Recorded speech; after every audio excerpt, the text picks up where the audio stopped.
Before we get into today's show, let me tell you about the latest deal from Mike Lindell, MyPillow. Once again, the big box stores have canceled their orders simply because they don't agree with Mike Lindell's politics. They don't like it because he supports President Trump. Well, he's going to pass that savings on to you. No more middleman. And boy, does he have some great deals on the Giza Dream sheets and the Percal bed sheets. Listen to this. Giza Dream queen size, normally $139.98. Your wholesale price, $69.99 when you use promo code Joey. King size, only $79.99. The Percal queen size, normally $89.98. Your wholesale price, $29.98 when you use promo code Joey. Just call 1-800-893-4059 or go to MyPillow.com. Always use promo code Joey. Free shipping options available. This allotment's not going to last very long. When they're gone, they're gone.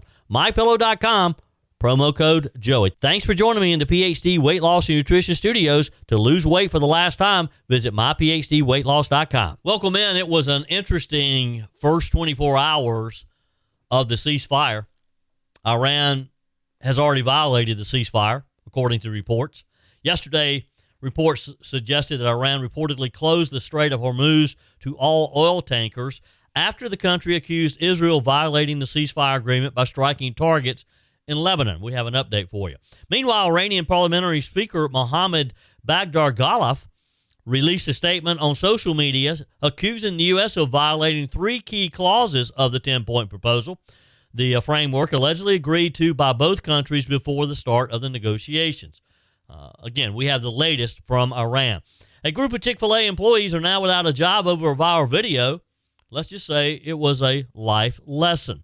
This is Masters Week, and 33 of 35 past Masters winners were in attendance for the Champions Dinner. We have a report from Augusta National for all of you golf fans.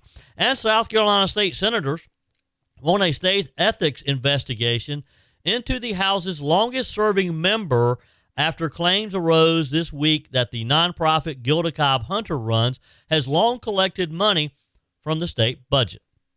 It's a busy one. Let's get started. I told you we'd be back. And ye shall know the truth, and the truth shall make you free. It's Joey Hudson. I wanted to name it the Joey Hudson bill, but, they don't allow you to put names on bills. But I wanted to call it the Joey Hudson bill because I know that one's been near and dear to you for a number of years. That's how it's done. Let your voice be heard. And the truth shall set you free. Here's Joey Hudson. Didn't take long yesterday until we received reports that Iran had already violated the ceasefire agreed to less than 24 hours earlier. The Daily Caller first reported that Iran had reportedly closed the Strait of Hormuz to all oil tankers after the country accused Israel of violating the ceasefire agreement by striking targets in Lebanon. Now, state media in Iran announced that they had suspended the passage of oil tankers through the strait after Israel repeatedly bombed targets in Lebanon in what they believed as a violation of this newly brokered ceasefire. The strikes were reportedly against Hezbollah targets in Beirut and the surrounding areas there, which were characterized as the heaviest of the conflict, with around 254 allegedly being killed. The spokesperson, Ariel Osaran, tweeted, Iran has suspended the passage of oil tankers through the Strait of Hormuz in response to Israeli strikes in Lebanon, the IRGC's FAR News reports. Earlier today, 2 oil tankers were able to transit the strait with permission from Iran. Now, Iranian parliamentary speaker Mohammad Ghalibaf tweeted out a letter stating the United States had violated at least 3 clauses of a 10-point proposal agreement. The speaker wrote that the U.S. had not abided by a ceasefire in Lebanon, that an unidentified drone had intruded Iranian airspace, and an alleged denial of Iran's right to enrichment.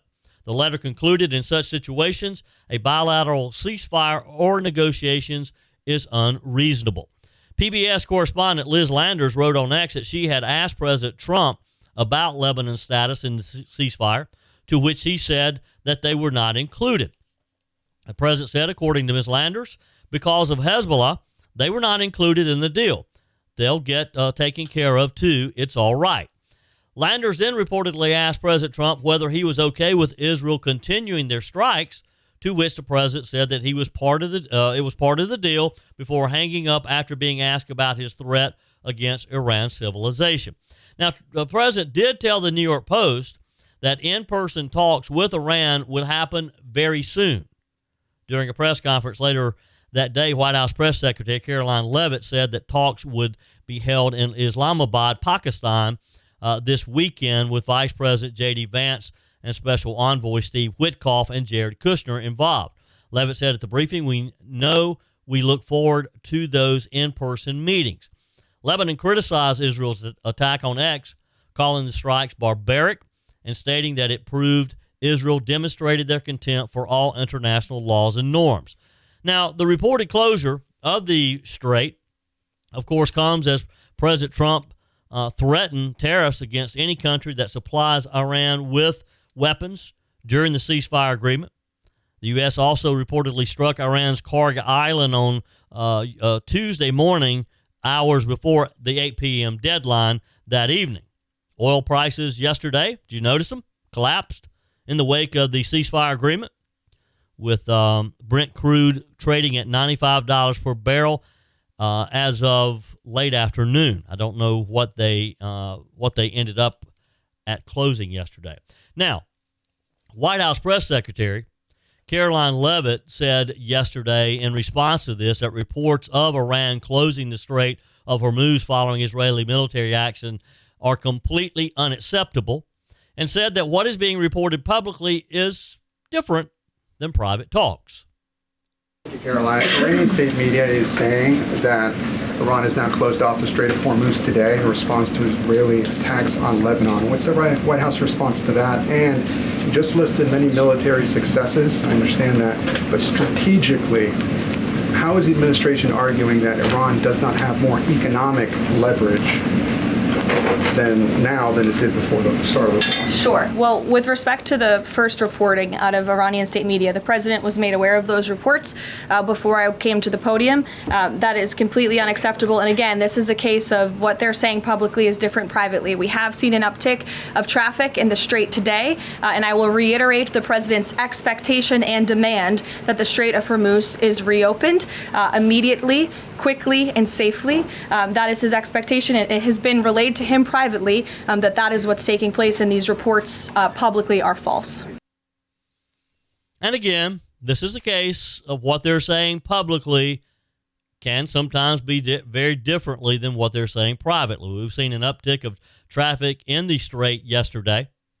There's a couple of places you can go and you can see online sort of a virtual traffic there, and you could tell that things were a lot different in that area.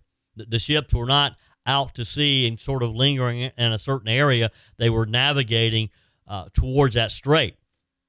And let me, and Leavitt said yesterday, I will reiterate the president's expectation and demand that the Strait of Hormuz is reopened immediately, quickly, and safely. That is his expectation.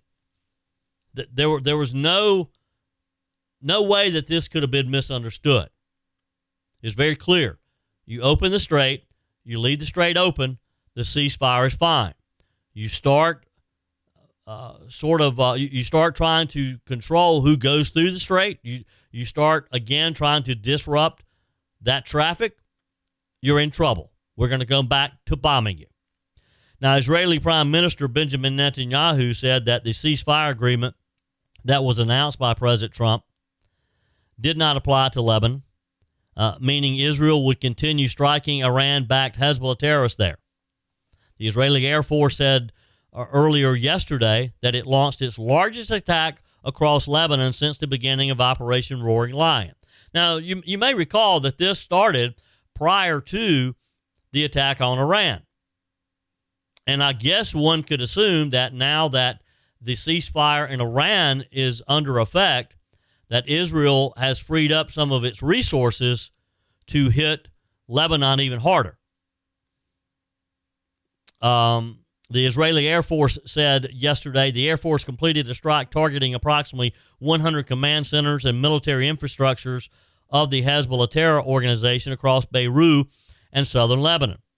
Iranian Foreign Minister Abbas Araghchi said before the White House press briefing that the Iran-U.S. ceasefire terms are clear and explicit. The U.S. must choose ceasefire or continued war via Israel. It cannot have both. He said the world sees the massacres in Lebanon. The ball is in the U.S. court, and the world is watching whether it will act on its commitments. Iranian parliamentary speaker, the whole host of the Iranian leadership are condemning this as if this should have been part of the deal when it appears it never was.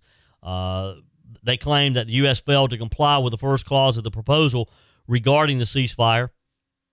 Pakistani Prime Minister Sharif Tuesday night confirmed that it was part of the deal. So there's some miscommunication here.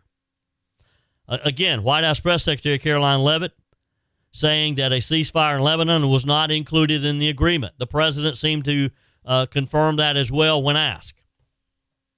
These are some of the details that quite often have to be worked out immediately following a ceasefire. We'll continue, of course, to watch the situation. So let me ask you a question. When you put on a company uniform, are you representing more than just yourself? That's the big question. Are you representing something bigger than yourself? Because 8 employees at a Chick-fil-A just learned the hard way that in today's viral culture, what you do for a few seconds on TikTok can cost you your job, your reputation, and possibly your future. And this story, it's not just about a dance video. It's about culture, accountability, and whether standards still matter. So here's what happened. 8 employees, all in uniform, decided to jump on a viral trend. They filmed themselves dancing, jiggling, twerking, just having fun to a mashup track. They posted it with the caption, "My CFA crew better than yours." And just like that, 7 million views. Now, in today's world, that sounds like a win, right? That's what a lot of young people are chasing. Attention, likes, follows, viral fame. But here's the problem. They weren't just representing themselves. They were wearing the logo. They were inside the brand. They were, whether they realized it or not, representing the values of Chick-fil-A. And if you know anything about Chick-fil-A, you know this isn't just another fast food chain. This is a company built on very clear principles: faith, family, respect, and professionalism. They close every Sunday, not for profit, but for purpose. So when that video went viral, it didn't just reach millions of viewers. It reached management at Chick-fil-A. And the response? Every single one of them fired. Now, here's where the country's divided. On the one side, you got people saying, come on, it's just a harmless video. It's not that serious. They were just having fun. And I get that reaction. You probably do too. Because we live in a culture now where everything is content. Everything's entertainment. Everything's a chance to go viral. But on the other side, you've got people saying they knew better. They signed up for this. They understood the standards of Chick-fil-A. And that's the part that really matters, because this isn't just about dancing. This is about judgment. Think about it. If you walk into your workplace tomorrow, camera rolling, uniform on, and you do something that doesn't align with the company's values, should there be consequences? Or do we just shrug it off and say, well, we got views, we got millions of views, we got likes, we got comments? Because if that's the standard, then what does professionalism even mean anymore? This is a real story underneath the headline. We've created a culture where viral attention is more valuable than personal responsibility. You agree? Where the question isn't, should I do this? It's, will this blow up online? Will I become a star? And that's a dangerous shift, because once you trade judgment for attention, you start making decisions that feel good in the moment, but cost you later. And that's exactly what happened here. 7 million views, 0 jobs. The firing happened on a Sunday. The one day Chick-fil-A is closed, so employees can rest, worship, spend time with their family. That alone tells you something about the company. This isn't just about a business. It's a brand built on conviction, on faith, on family values. And whether you agree with their decision or not, they've been consistent. They didn't bend the rules because something went viral. They didn't say, well, this is good exposure. They said, this doesn't represent who we are as a company. And in a world where standards are constantly moving, that kind of consistency stands out. Now, is it harsh? Maybe. Is it a lesson? Absolutely. Because here's the truth, nobody wants to say out loud. Freedom of expression does not mean freedom from consequences. You can post whatever you want. You can say whatever you want. But your employer also gets to decide if that reflects their brand. And if you're a young person watching this, or if you're a parent or grandparent, maybe you need to have your young person watching this, this is where it hits home. Your generation, young people, has grown up in a world where your life is online, your identity is public, your decisions are permanent. But what you don't always hear is this: not everything that goes viral is worth it, because the internet moves on a 24-hour basis. But your reputation, that sticks with you for the rest of your life. So here we are, 8 employees, 1 video, millions of views, and a very real consequence. And the question you've got to ask yourself is simple. Where's the line? Is it okay because it's funny, because it's trending, because everybody's doing it? Or do standards still matter? Because at the end of the day, character isn't built in a viral moment. It's revealed in it. And sometimes what feels like a joke in the moment turns into a life lesson you never saw coming. So you tell me, should these young people have lost their job over a dance? Now, honestly, and if you watch it, and let me encourage you to do so, you can go to my social media. I've shared it on my Facebook page. Just search for Joey Hudson. While you're there, be sure and follow me on Facebook. It's more than just a dance. I mean, you know, it's kind of twerking, and I don't really feel comfortable with that type of dancing. They kind of get in your face. But these are young kids, 20-somethings, probably maybe some teenagers. I don't know their age, but they were young, much younger than me. And this is a norm for them. This is how they dance, I guess. And again, they're probably glued to TikTok all day long, and they're used to seeing this. And this was something that they probably never even thought about reflecting badly on Chick-fil-A.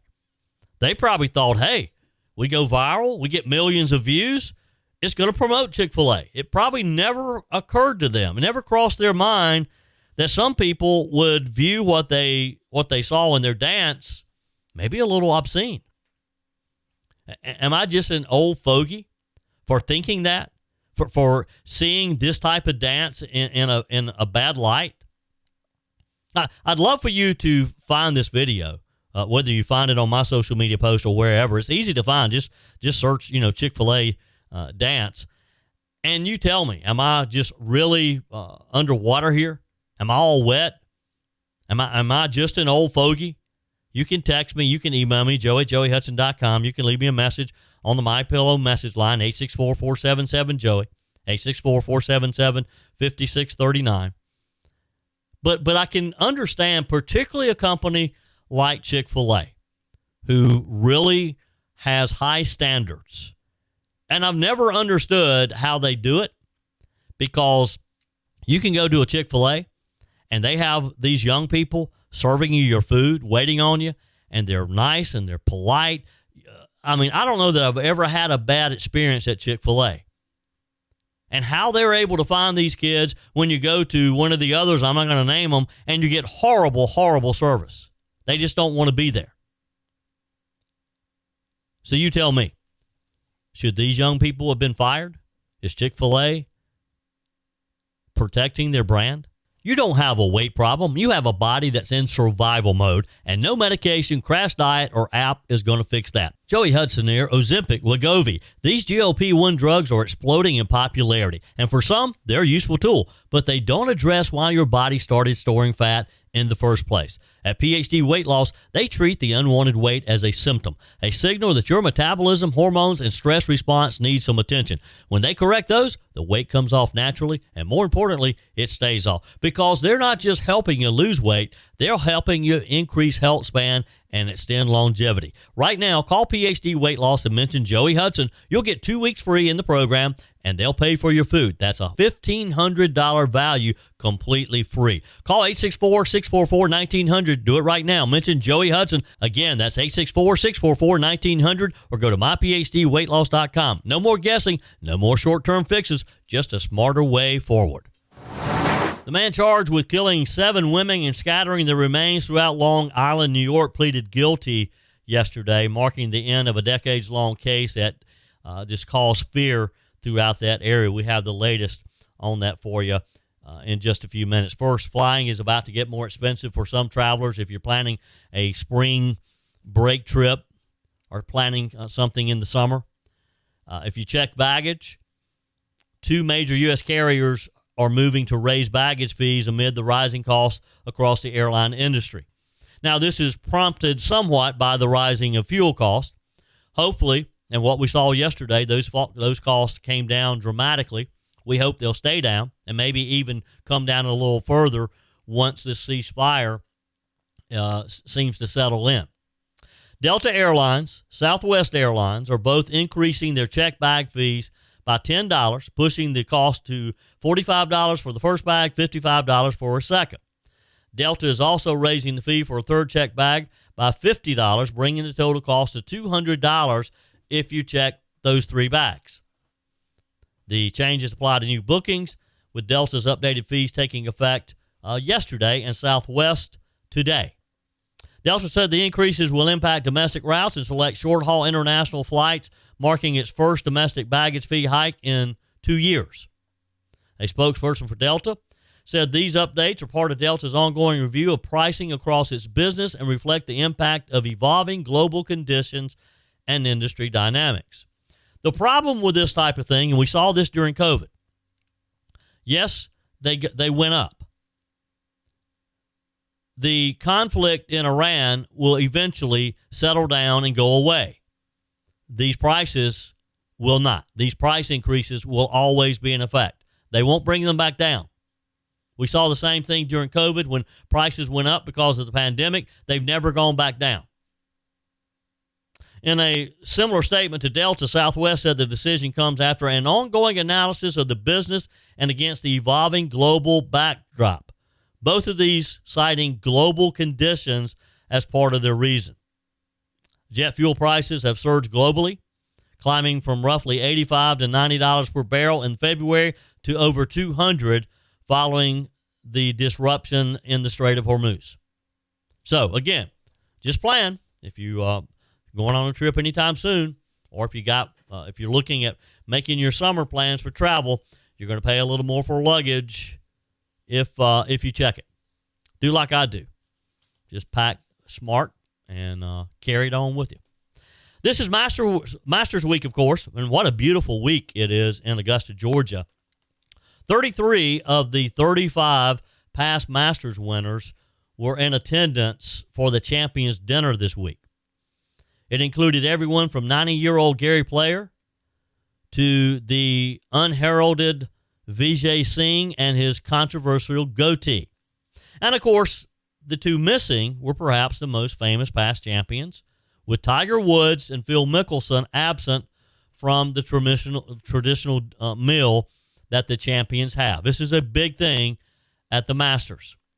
Woods had planned to attend, as you know, even if he was not going to be playing, before he was arrested for a DUI on March 27th, a couple of weeks ago. He is reportedly in Switzerland receiving treatment for what's believed to be an addiction to painkillers.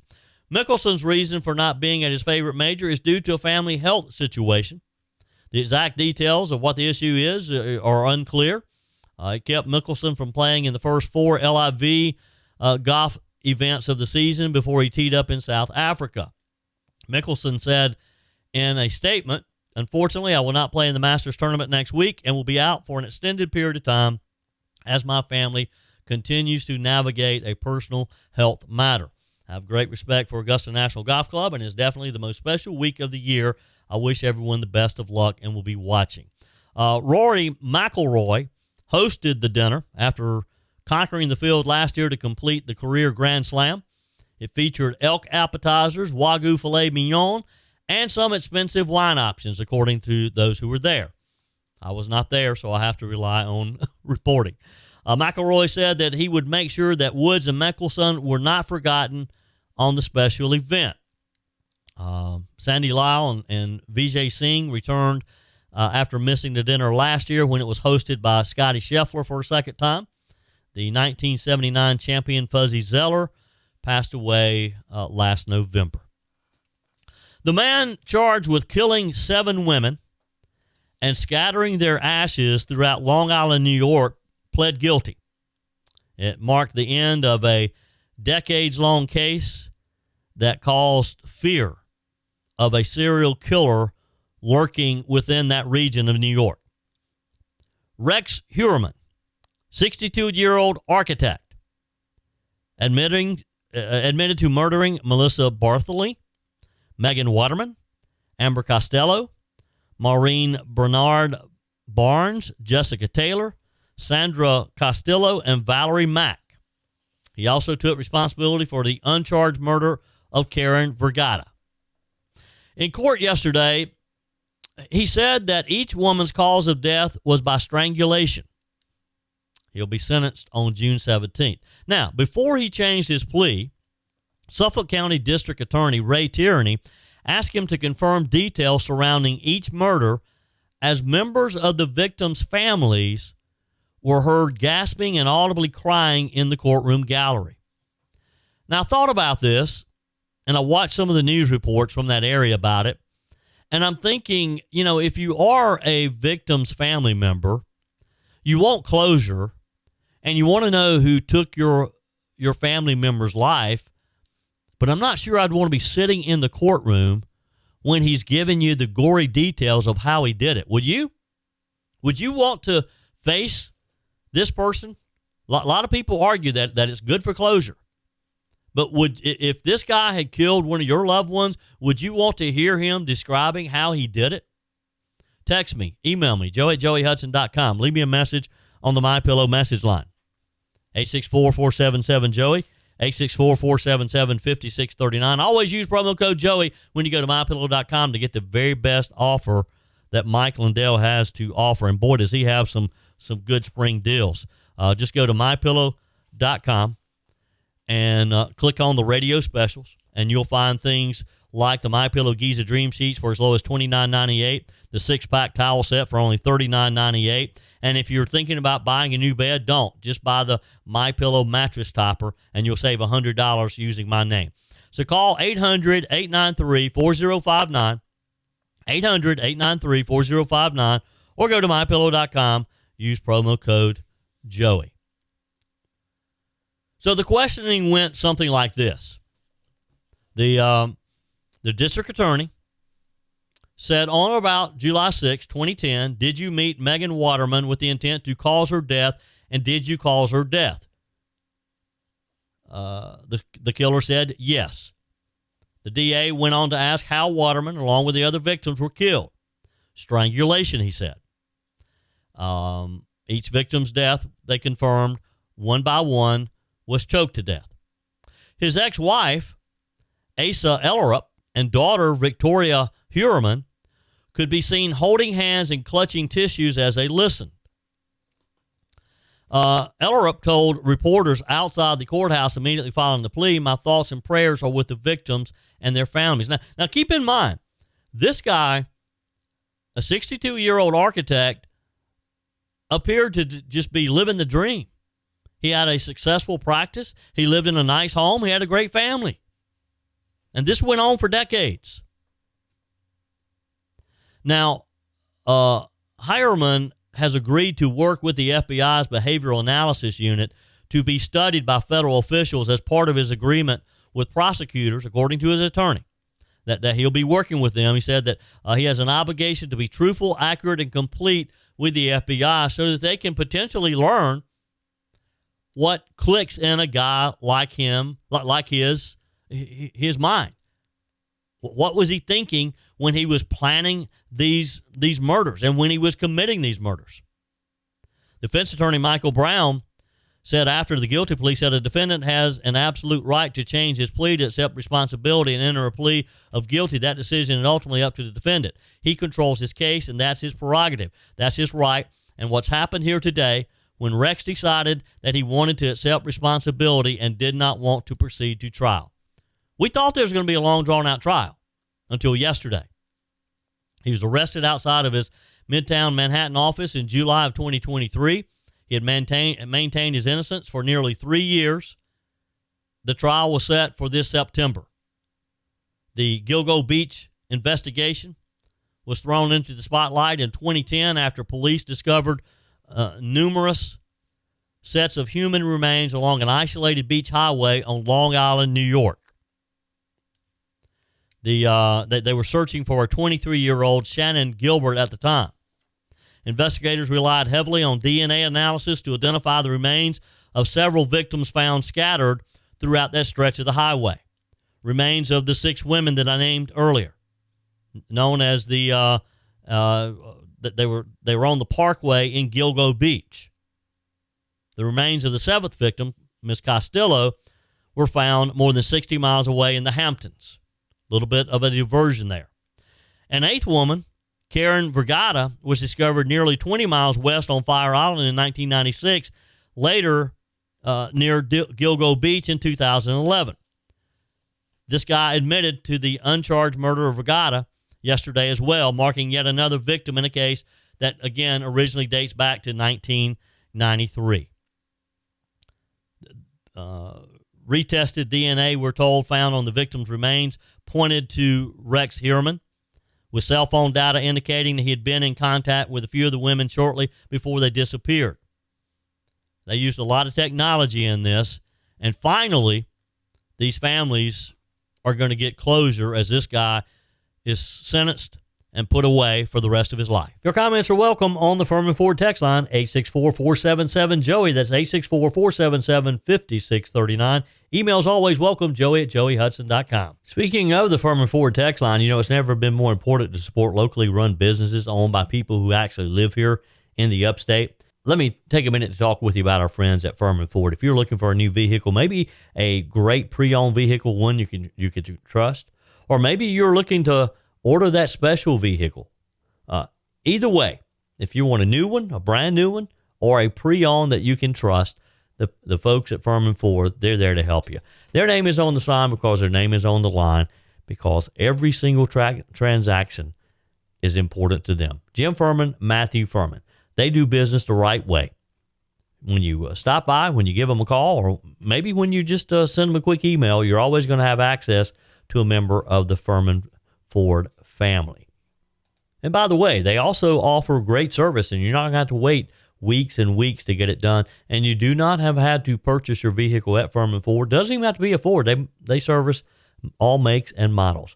Visit my friends at Furman Ford online at furmanford.com, furmanford.com.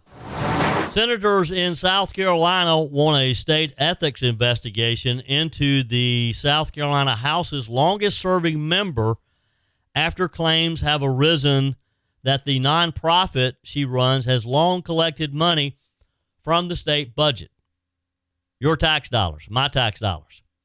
The story is around Representative Gilda Cobb Hunter. She is an Orangeburg Democrat. She collected a salary paid in part through taxpayer dollars directed to her nonprofit from the state budget since 2002. Senator Stephen Goldfinch said this week as the Senate Finance Committee discussed its state spending plan for the next budget year, 2026-2027. So here's some of the details. Cobb Hunter, first elected in 1992, heads Casa Family Systems. It is an Orangeburg-based nonprofit focused on helping victims of sexual and domestic violence and neglect and preventing juvenile delinquency according to its mission statement. Those types of services should be funded, and we should support those things, Senator Goldfinch said. But when a sitting legislator is the one receiving the funds, I think we all have to take a break and think about what that means and what that means to the institution. Now, my first thought was, all right, so this has been going on since 2002. That's a long time. Why are we just now talking about this? We're just now hearing about this. I mean, Gilda Cobb Hunter has been a fixture at the State House for decades. Well, politics, of course. The Attorney General's race has brought closer scrutiny to the budget directive, which for 24 years has sent money specifically to the First Judicial Circuit, which includes Calhoun, Orangeburg, and Dorchester counties. A three-way GOP primary contest, June the 9th, coming up, features Senator Goldfinch, who's asking the question, and two solicitors, including First Circuit Solicitor David Pascoe, who hails himself as the corruption buster. But Pascoe, first elected to the circuit's chief prosecutor in 2004, said his office doesn't split up the money. Instead, his office gets a chunk of it, which last year tallied about $60,000. He said he told to the South Carolina Daily Gazette. But the budget sends $350,000 more to his circuit. Now, the money flows through the State Department of Juvenile Justice for programs meant to deter youth from committing crimes, which is a good program. We need to be doing this. The amount has varied over the years. In 2002, the budget clause required DJJ to contract with all 16 solicitors and disperse up to $45,000 each, plus send $175,000 to the First Circuit's Community Advocacy Program. Since 2022, the budget has directed DJJ to send each circuit up to $60,000, plus send $350,000 to the First Circuit program. Now, how much of that goes to Cobb Hunter's nonprofit? We don't know yet. DJJ did not provide any sort of breakdown. I'm sure we're going to find out, or at least we need to find out. Senator Larry Grooms, a Berkeley County Republican, suggested the committee refer the accusations to the State Ethics Commission and the House Ethics Committee to investigate and determine whether Cobb Hunter actually did anything wrong. Fellow senators on the committee, including Mr. Goldfinch, voiced their support. Cobb Hunter is a social worker, received a salary of $134,078 from Casa Family Systems in 2024, according to public financial filings. How much of that came from taxpayer dollars? Again, unclear right now. Though a January invoice Goldfinch provided reporters showed more than $8,800 from the state grant that month went towards her pay. It's a nice little chunk. And it's when you're running a nonprofit like this, it's nice to have the state guaranteeing that you're going to be able to make your payroll that month. Now, that's not necessarily against any laws. All the senators agreed.